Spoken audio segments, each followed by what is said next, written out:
Just a couple of things. Chekhov goes into PGs and those really abstract ideas as far as acting goes, but he also uses some very practical methods for character. Like some of the things I was going to have you listen to were about the character's imaginary body. So it's imagining what Aloysius would look like as a person, and then pretending you're putting on that character like a skin. Okay. And it subconsciously changes your character just by doing that. Obey, as it were, to this body. Try to listen to your own psychology. What happens within you? What happens with your psychology and even with your physical body if you trust this imaginary body into which you just stepped in? The imaginary body has a tremendous influence upon our psychology and our actual physical body. To avoid monotony in your performance, which he's really big on, because with acting, sometimes you forget to take yourself out of your skin, and you're acting sometimes, and he says that the real world versus acting, they're very different, and people don't want to necessarily see the real world all the time on stage, because if they were watching Doubt in the real world, it would probably be very, very dry. Yeah.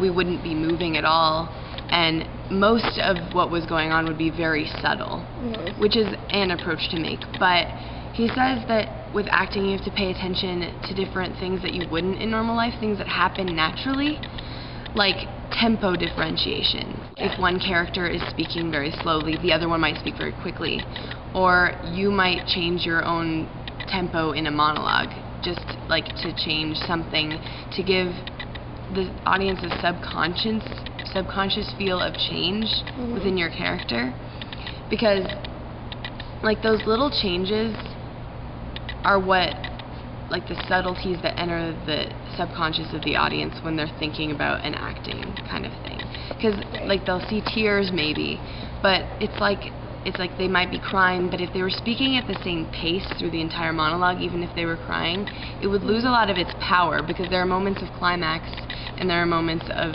crescendo in everything that you do, even if it moves very slowly. If the entire play itself is a crescendo up until the scene with you and Trevor, then that's the case, and maybe you think about your tempo changing very steadily from there. You know that there are two kinds of tempos. One might be called inner tempo and another outer tempo.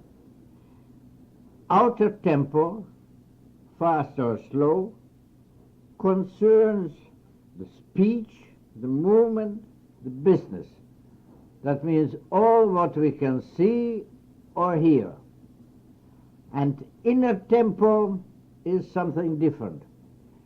Inner tempo is the speed with which our feelings, emotions, desires, and will impulses of every kind, thoughts, images, and so on. They can appear and disappear, change and follow one another with greater or lesser speed. These two different tempos, inner, purely psychological, and outer tempo, visible and audible, are absolutely independent one from the other. Or maybe your character gets a little less sure of herself throughout the entire scene, or something changes. And when you're thinking about doing psychological gestures, maybe before even doing that, you could think of changes that are happening for your character throughout the entire thing and what you can implement. And another thing he talks about is atmosphere. And so atmosphere is something that can be related to the character, like how a character perceives an atmosphere to be, or it can be something that all of the characters on the stage would feel. We'll talk about this in rehearsal a little bit more because it requires a bit more conjoined thought. But if you're thinking about personal atmosphere, for example, whenever Father Flynn comes into the room, Sister James and Sister Aloysius might feel a tension that he doesn't necessarily feel yet, you know? Mhm. So there would be an atmosphere for us that he would sense but wouldn't maybe understand at first. And also another, like, just as you can differentiate your tempo and you can differentiate like changes in your character, you can like create contrasts and polarities between characters. Like a really good example is Aloysius and Sister James, because they're so different in their approaches to everything. So if you show that with tempo, with inner and outer action, and inner and outer action simply meaning inner action being Sister Aloysius might be thinking something, and you'll portray it like slightly in your face, but it won't really be shown. And outer action being the things you're saying, like, I don't trust Father Flynn. And that's a very, like, outer action, very, I'm telling you what I'm thinking and it's not a secret. Sister Aloysius wouldn't be telling Father Flynn because she doesn't want him to know that she has doubts. What she wouldn't be telling Sister James, because Sister James is like a weak kind of person and she doesn't know what she can tell her and what she can trust her with. But I have some more suggestions. Try to concentrate on all kind of contrasts and polarities within your part. From this point of view, try to consider tempos as we just discussed them with you.